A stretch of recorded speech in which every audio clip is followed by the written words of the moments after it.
Welcome to the Founders Odyssey podcast, where we create an environment for founders to thrive through education, inspiration, and a supportive community. My name is Nathan Byrd, and I will be your host today. Our guest founder today is Brian C. Adams, president and founder of Excelsior Capital, where he spearheads the investor relations and capital market arm of the firm.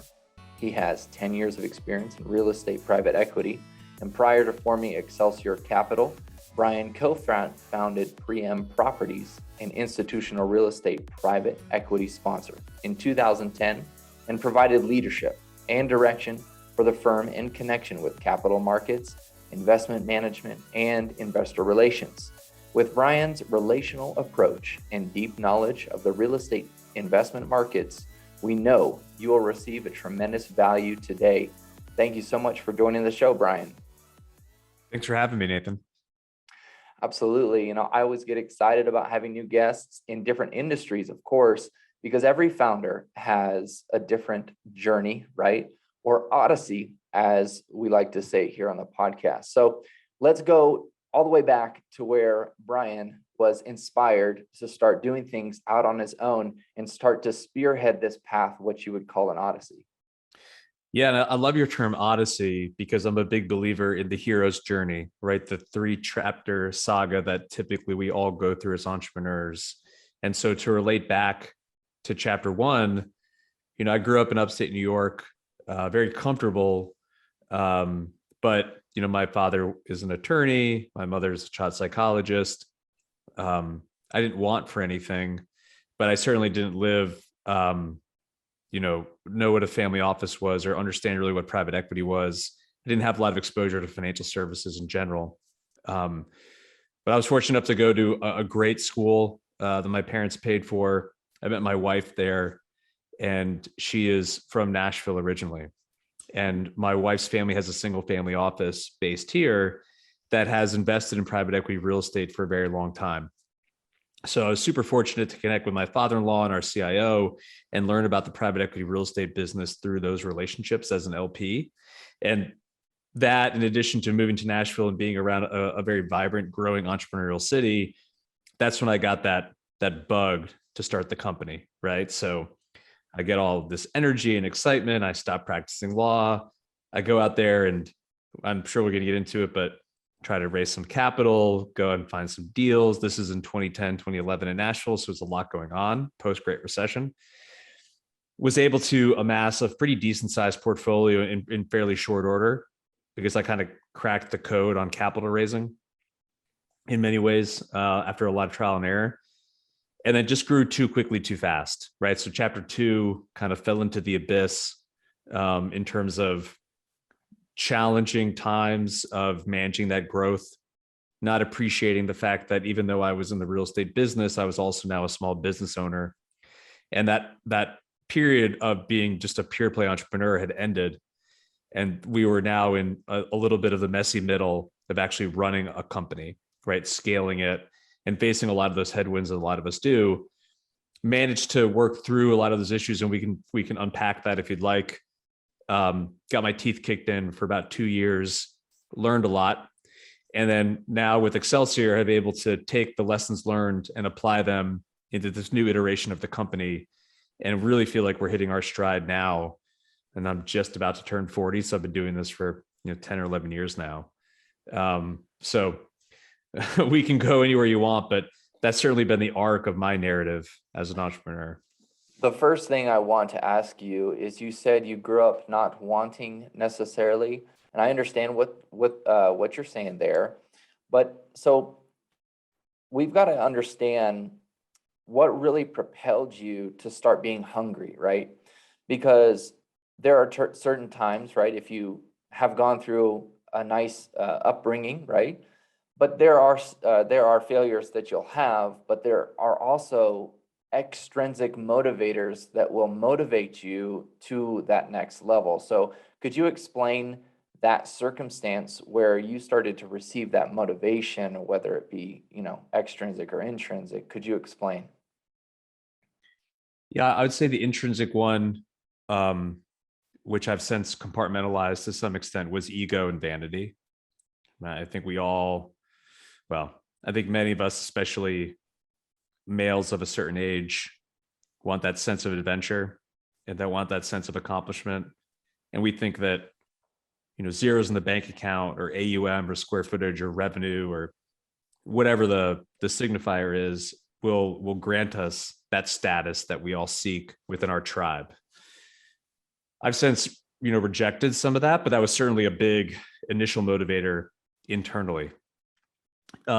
Externally, I was chugging along this law path, and I was trying to get a different job, right? So I went on this coffee circuit where I started meeting with a lot of these older partners of these really well-established law firms in Nashville. And I realized after doing that for a couple of months that most of these guys, and they were almost always white males, were fairly unhappy, had traded time for money, didn't have great home lives, and were addicted to working, right? And I think the moment of clarification for me was when one prominent partner said, when I look back on my career, I realized the value that I created for the enterprise, i.e. the law firm, was directly correlated to how much time I didn't spend with my friends and family. And I thought, I don't want that to be my legacy. I don't want that to be my tombstone. And I need to get out of this industry, which doesn't make a lot of sense in my opinion. And so that was definitely a catalyst for me externally. Just didn't really want to be in that profession. And so I was, So that was, yeah, go ahead. yeah. So that had to been a pretty, that's a pretty good motivating factor for you to start to look at where you're going. And I know that's very important. So self-development tools, because I like to talk to people and founders, because the better self-development tools that you have as a founder, the better your company and your leadership will be in the future. So can you tell me a little bit about your self-development and, what did you do there? Yeah, for me, self-development it's an ongoing journey, right? I mean, there's no terminus. And so it is a process. I think during that period of the messy middle, that second chapter that I described, definitely went into a bit of a dark place, sought out therapy, started really leaning on my peer group. And it did give me some reference points that I still use today in terms of what we would now call mindfulness. This is probably before that became a term that we used. And so kind of like I talk to my children about now, we need healthy ways to manage the stress of life, right? Because we all know the unhealthy ways, and they're mostly numbing type effects that we try to just kind of ignore through various means like drugs, alcohol, work, etc.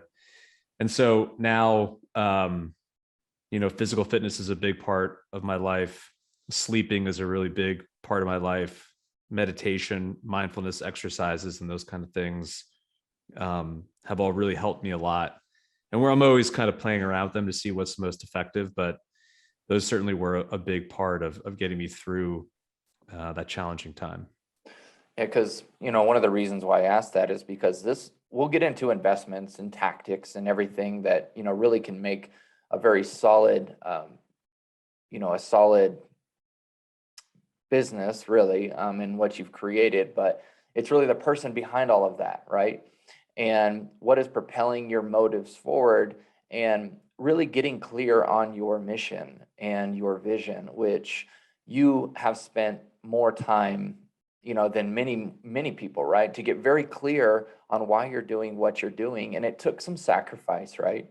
For you to say, no, I don't no longer want to be a part of this industry.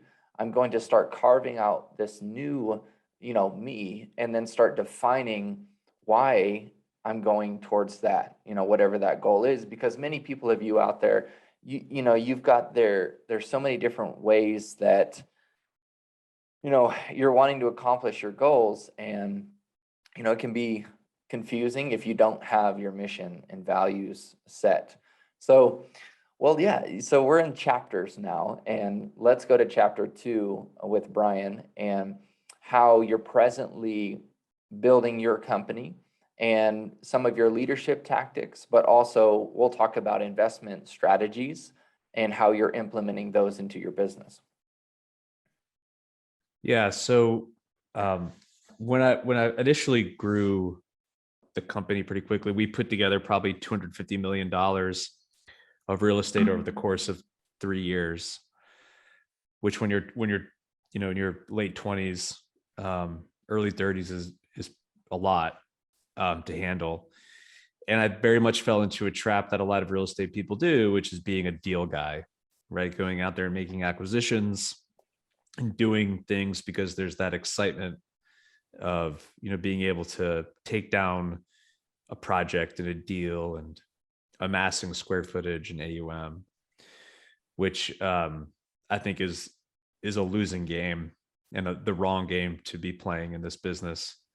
But what happened was we were able to acquire that real estate, but everything else was lacking, right? So the infrastructure around the small business that underpinned the real estate investments was given short shrift.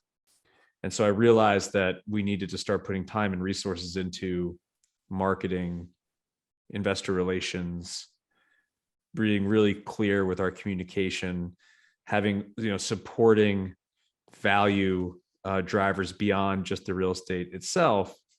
And so, we had to work all that from brass tacks out over time, and we were able to. But what it did teach me was I had a lot of hard conversations with investors about what their expectations were, what they wanted, what the company was not providing that they thought it should have, right? And people will give you their opinion pretty readily here. And so it did give me, I went on kind of a road show of sorts of talking to a lot of these investors and really being more empathetic and utilizing kind of the 2 ears, 1 mouth setup where I just asked a lot of questions and shut my mouth and heard and took notes.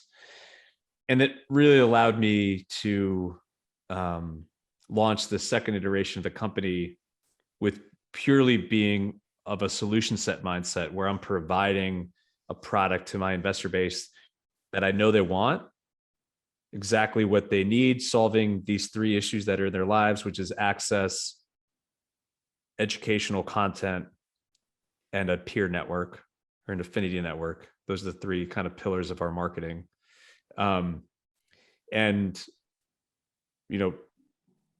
think about it from their perspective to really map out the investor journey from day one, where they interface with me for the first time, either through LinkedIn or an email or a phone call, all the way through what it looks like when they go invest into an opportunity. And they're mapping out daily, weekly, monthly, quarterly, annually, what that investor experience and journey looks like. And that's been all the difference for us in terms of how we've managed to scale the company currently. Well, as they say, when you're a founder and you're looking for capital, you're always you've got to know your avatar, they say, or know your key audience. Could you explain just a little bit about how you've created your key investor prototype or the personnel that you then go and solicit your opportunities to? Sure. So, and I think that's something I got really clear on, right? Because previously we had a mixed bag of individuals and we had some institutional groups, and I'm not going to try to get into the jargon of the real estate specific type shops, but there's a spectrum of investors like anything, right?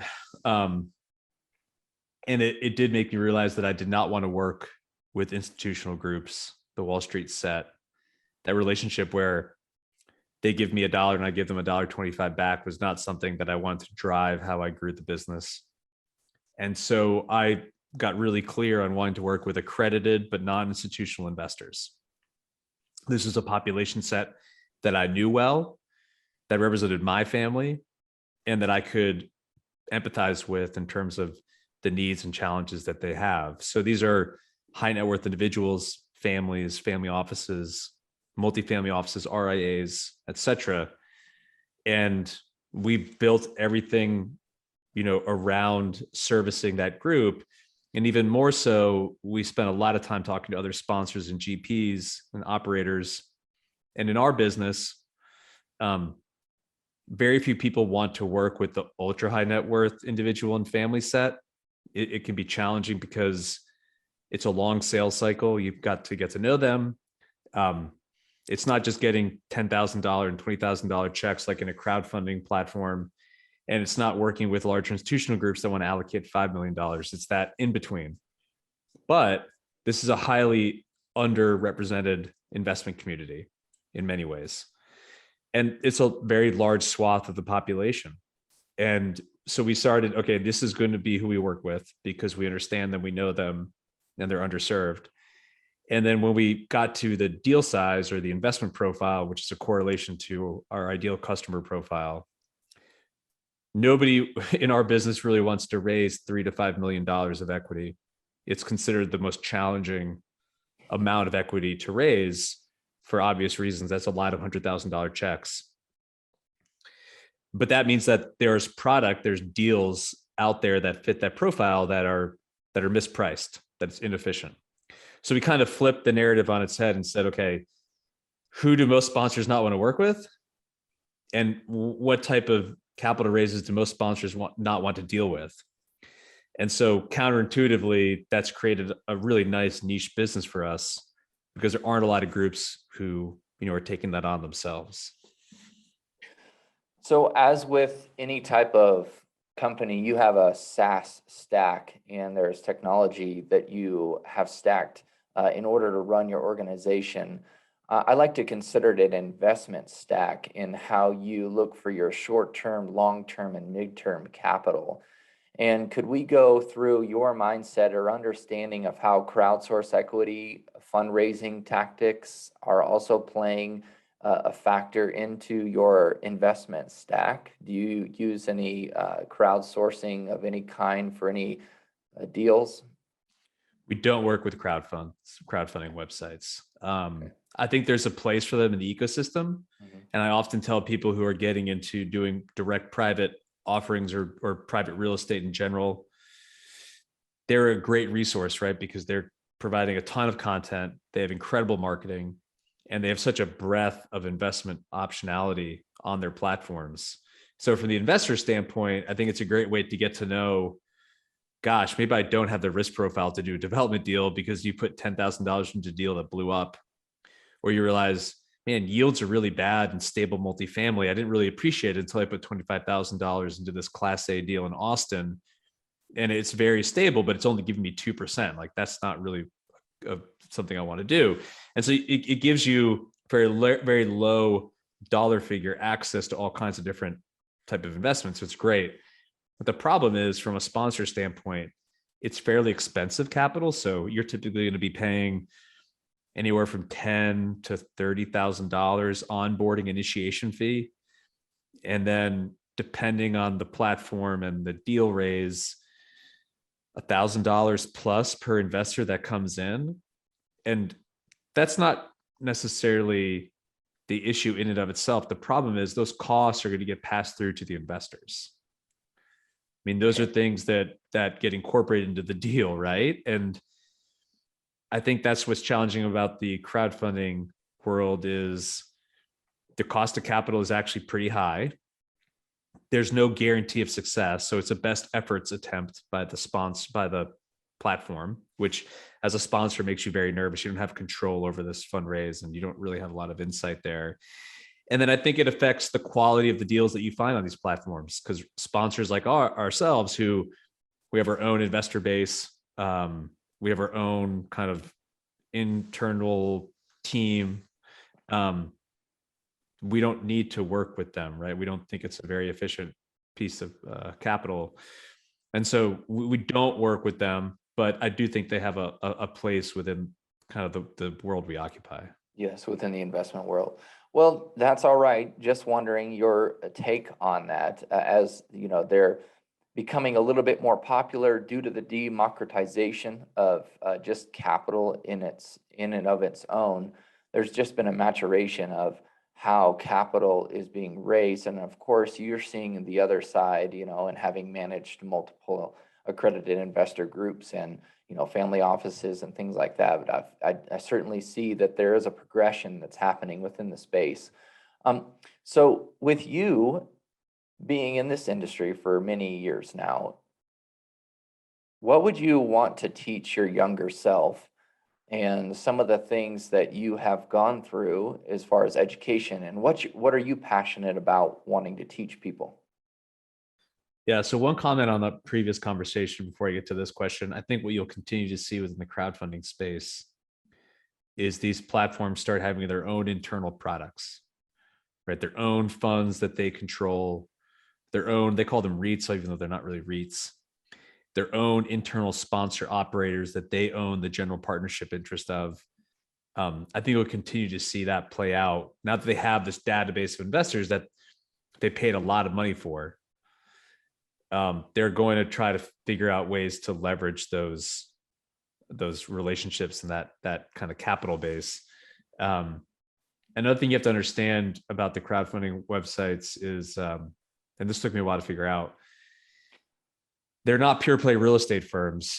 They think of themselves as venture-backed tech B2C consumer product firms. So they actually don't make any money, the platforms themselves. They burn through a ton of cash because their cost of customer acquisition is really high. What they pay for their Google ads and Facebook ads and morning brew advertisements is really expensive. And so their conversion rates are not great.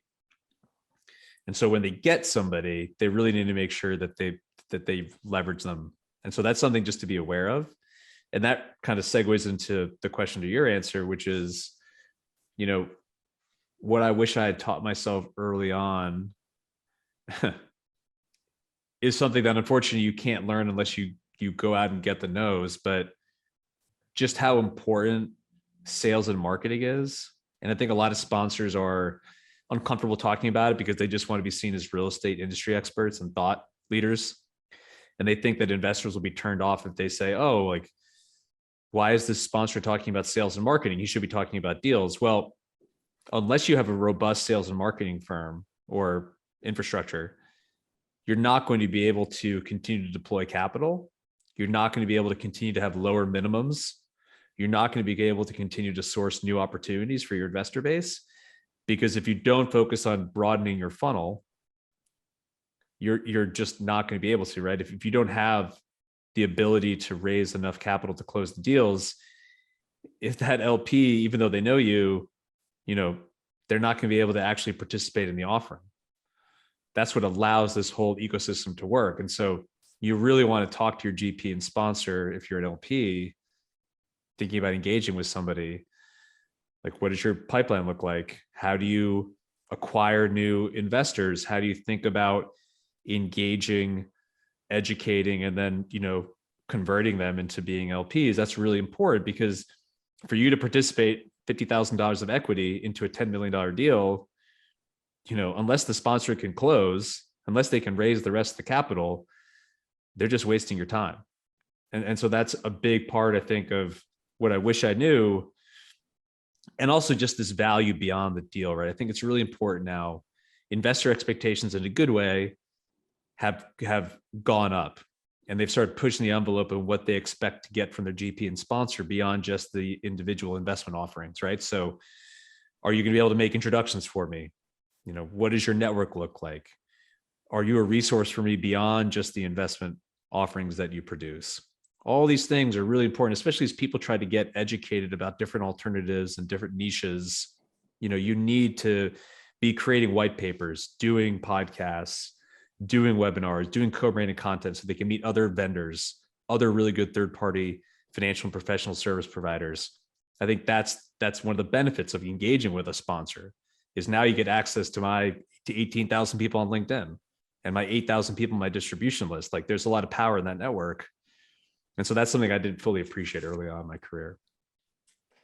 Well, you're not going to know until you go through it. And there's a progression in times too, as far as, what content is being created, and then how we also engage in relationships. And Which brings me to the topic of relationships. And it's so important to develop those deep understandings of what the other party is truly needing and also wanting, right? Like you're saying. So you have been considered to be very good at relationship building and, hence the title of investor relations. So could you explain a little bit about how you've been able to maintain and foster great relationships with investors that will hand you a check? And this is something that I have a whole presentation on, and we can link it in the show notes if you want. But a big challenge for me and many other people as a first time sponsor entrepreneur is what I call the ego pitch, right? When you talk to investors or prospects and people in your world, and you start using all the first person sentences like, I went to these great schools, I worked at this great firm, I found this really interesting deal, I think it's a great deal. That's not going to get you very far, in my opinion. And so you really need to put your ego in the back seat and sublimate that, and in turn be much more empathetic and start asking questions like, if you were to participate in a private commercial real estate investment, what would you want it to look like? What would you want the minimum to be? What would you want the return profile to be? What would you want the investor experience to be like? What kind of reporting would you expect? How often would you want to get distributions? What part of the world would you want to invest in? What product types or what parts of commercial real estate do you find really compelling now? Why? That will help form a product offering that is a solution set to your network. And that's going to be different for everybody. We all have different people that we know and feel comfortable with. Just because I know high net worth individuals and families and can raise, $3 to $4 million does not mean I can go to a big institutional group and pitch them. Like, I don't know who they are. I don't know what their problems are. I don't know what they're trying to solve.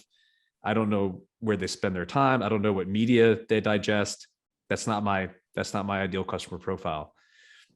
But once you start using this empathetic approach, it's less of a pitch and it's more just a continuation of this relationship where when you bring them an investment, you're not saying, hey, this is a really great deal, you should do it. It's, hey, I heard you. This, I think, is going to solve some of the problems that you have. And so, if you're interested, take a look. And that just is a very different dynamic when you're talking about capital raising than the traditional ground and pound. It's a ratio game. Just go out there and do the coffee meetings, the phone calls. It's possible, but not very efficient, and not efficient for the LP either, right? I mean, as a prospect investor, you don't want to spend an hour having coffee with somebody that is not aligned with what you want, right? I mean, it's just a waste of both of your time. And so this screening filtration process, I think, is really powerful. I also believe that it's important to know what stage you are at in your business anyway, as well. And because, you could have a deal that's about ready to, pop off, and you just need just an additional 100 to 200K to make it get over the top. And then, then you'll have your return. But, if you're a technology startup company, you're looking for a pre-seed or a seed round, and that's a little bit of a different story as far as who you're going for, right? And who you're wanting to partner with. I mean, if it's a series A, B, C, that's a little bit different as well, because you already have traction.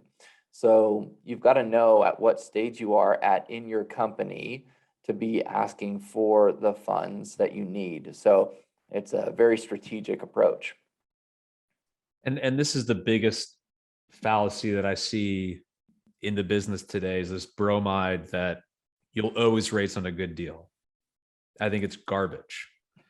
I mean, when I have a phone call with somebody that I get introduced to that needs help raising, they're a first-time sponsor. They've never done a deal before. They served in the military for their whole career, and now they've gotten their hands on this multifamily ground development deal that they need to raise $100 million on. Like, man, I'm sure it's a great deal. I'm sure it's very compelling. It's not going to happen.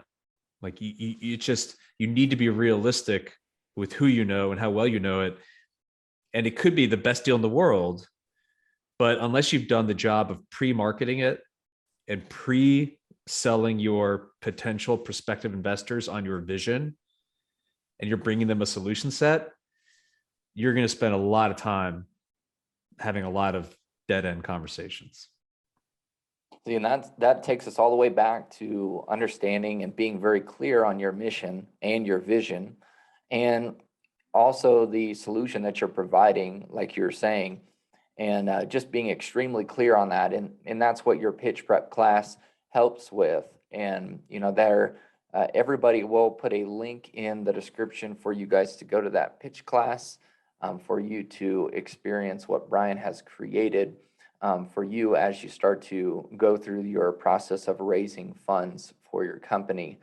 So Brian, tell us a little bit about some of your future visions here for not only your company, but also yourself. So let's start with your company first and how you strategically position yourself to be able to grow. Yeah, I mean, the numbers are pretty staggering. There's roughly 13.1 million accredited investor households in America today. The number went up fairly precipitously with the market run up last year. Less than 3% of those households have exposure to private equity or commercial real estate or quote unquote alternative investments.